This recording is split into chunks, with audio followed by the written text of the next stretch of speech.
यदा यदा हि धर्मस्य। ओम श्री गणेशाय नमः। ओम श्री गुरुवे नमः। ओम श्री महावीराय नमः। भक्तों, अब हम श्रीमद् भागवत कथा में आगे की यात्रा शुरू करते हैं। तो पीछे जब प्रेत ने कहा कि मेरी मुक्ति सैकड़ों गया श्राद्ध करने से भी नहीं हो सकती, अब कोई दूसरा ही कोई उपाय सोचो भाई। तो गौकर्ण को बड़ा आश्चर्य हुआ और कहने लगे यदि सैकड़ों गया श्राद्धों से भी तुम्हारी मुक्ति नहीं हो सकती, तब तो तुम्हारी मुक्ति असंभव है। अच्छा, अभी तो तुम निर्भय होकर के अपने स्थान पर रहो, मैं विचार करके तुम्हारी मुक्ति का साधन सोचता हूं, कोई दूसरा उपाय करूंगा।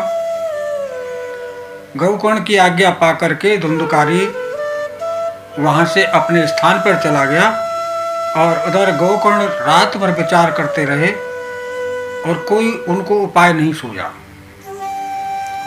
जब प्रातःकाल हुआ तो गांव में जितने भर विद्वान थे सबको इकट्ठा करके उन्होंने रात की घटना बताई और कहा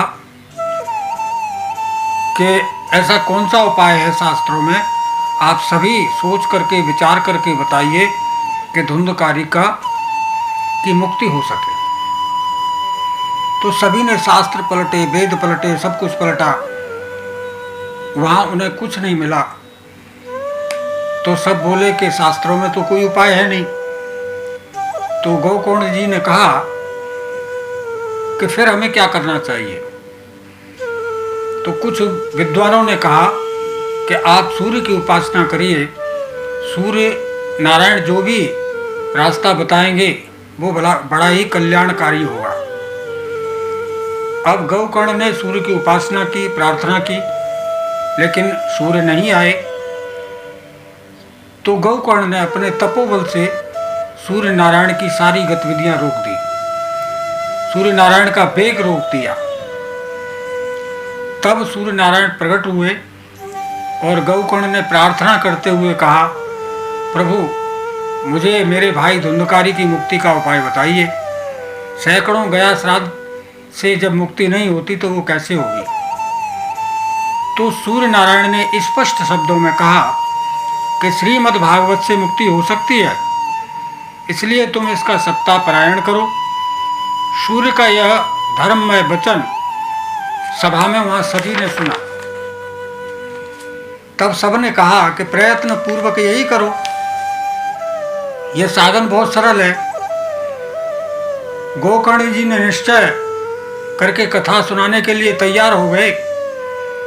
देश और गांव से अनेक लोग कथा सुनने के लिए आए। बहुत से लूले, लंगड़े, अंधे, बूढ़े, मंदबुद्धि पुरुष भी अपने पापों की निवृत्ति के उद्देश्य से वहां आ पहुंचे।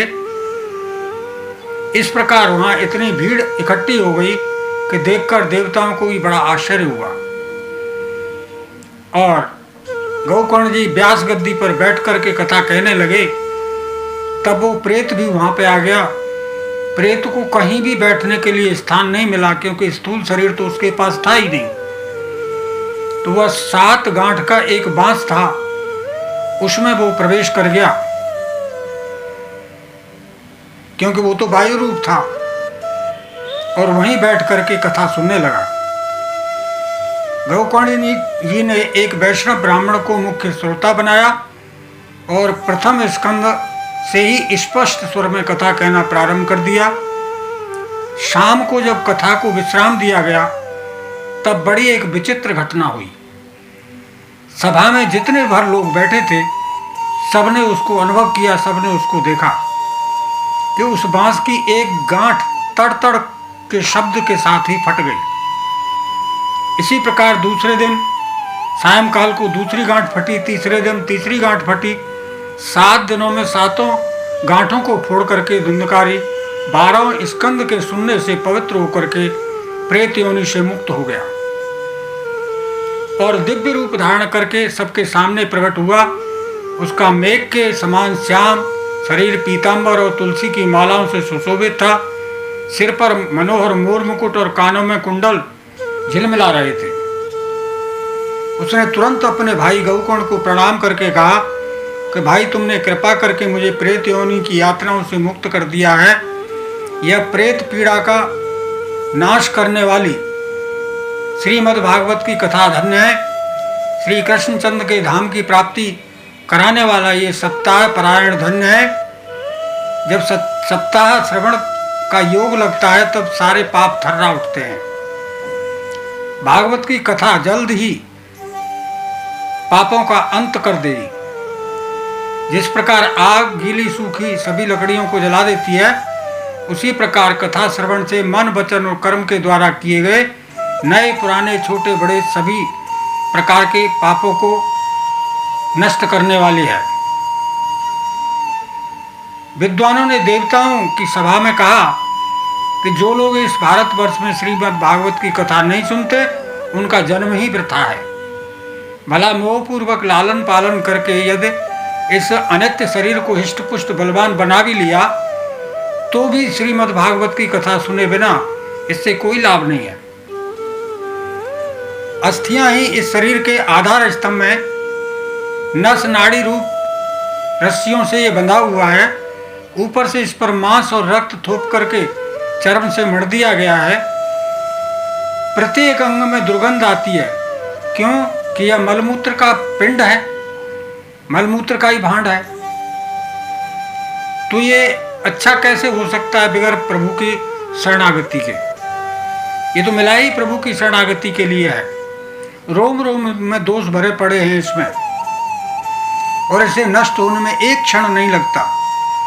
अंत में यदि इसे गाड़ दिया जाए तो इसमें कीड़े पड़ जाते हैं, कोई पशु खा जाता है, विष्टा बन जाता है, अग्नि में जला दिया जाए तो भस्म की ढेरी हो जाती है। ये तीन ही इसकी गतियां बताई गई हैं। ऐसे अस्थिर शरीर से मनुष्य अविनाशी फल देने वाला काम क्यों नहीं बना लेता? जो अन्न प्रातः काल पकाया जाता है, शाम तक बिगड़ जाता है, उसी के रस से ये शरीर पुष्ट होता है। तो इस लोक में सप्ताह श्रवण करने से भगवान की शीघ्र ही प्राप्ति हो सकती है। अतः सब प्रकार के दोषों की निवृत्ति के लिए एकमात्र यही साधन है। जो लोग कथा से वंचित हैं, जल के बुदबुदे और जीवों में मच्छरों के समान केवल मरने के लिए ही पैदा होते हैं। भला जिसके प्रभाव से जड़ और सूखे हुए बांस की गांठें भी फट सकती हैं, उस भागवत कथा का श्रवण करने से चित्त की गांठों को खुल जाना कौन सी बड़ी बात है। अब यह स्पष्ट कह दिया कि जो श्रीमद् भागवत जी हैं, उसको सुनने से हमारे चित्त की गांठें खुलती हैं और हम पाप कर्म छोड़ करके सत्कर्मों की तरफ बढ़ते हैं। तो ये भागवत रूपी तीर्थ है, संसार की कीचड़ को धोने के लिए है। जब तक हृदय में स्थित ये है, मनुष्य की मुक्ति निश्चित ही समझनी चाहिए। जिस समय धुंधकारी ये सब बातें कह रहा था, उसके लिए वैकुंठवासी पार्षदों के सहित विमान उतरा और उससे सब ओर मंडलाकार प्रकाश फैल रहा था। तब लोगों के सामने ही धुंधकारी उस विमान पर बैठ के चला गया और जाते समय गौकर्ण से ये बात कही। गौकर्ण ने ये बात कही कि भगवान के प्रिय पार्षदों, यहाँ हमारे अनेकों शुद्ध हृदय श्रोतागण हैं, उन सबके लिए आप लोग एक साथ बहुत से विमान क्यों नहीं लाए? हम देखते हैं कि यहाँ सभी ने समान रूप से कथा सुनी है, फिर फल में इस प्रकार भेद क्यों? इसका मतलब है वो कह रहे थे कि धुंधकारी को मुक्ति तो मिल गई, लेकिन हम लोग जो बैठे हैं दुनिया भर के हैं, उनके लिए विमान क्यों नहीं आई? तो भगवान के सेवकों ने कहा कि धुंधकारी ने एकाग्र चित्त से एक भी समय पल के लिए उसका चित्त नहीं हटा, कथा को सुना प्रभु के शरणागत होकर के। बाकी लोगों के चित्त डगमगा रहे थे। जिस समय ये भी इस तरीके से सुनेंगे तो इनके लिए भी विमान आएंगे, इनकी भी मुक्ति होगी। तो और उन्होंने कहा कि 7 दिनों तक निराहार रहकर के श्रवण किया है धुंधकारी ने, प्रेत ने, स्थिर चित्र से सुना है, तो ये व्यर्थ नहीं जा सकता। चित्त इधर उधर भटकना नहीं चाहिए। तो ये सारी बातें हुई, सेवकों ने कहा, और इस तरीके से धुंधकारी प्रेत योनि से मुक्त हुआ। आज के लिए बस इतना ही। अगली वीडियो में फिर बात करेंगे, आगे की कथा की यात्रा करेंगे। आज के लिए आप सभी को प्रणाम। जय श्री कृष्णा, जय श्री राधे, जय जय श्री राधे।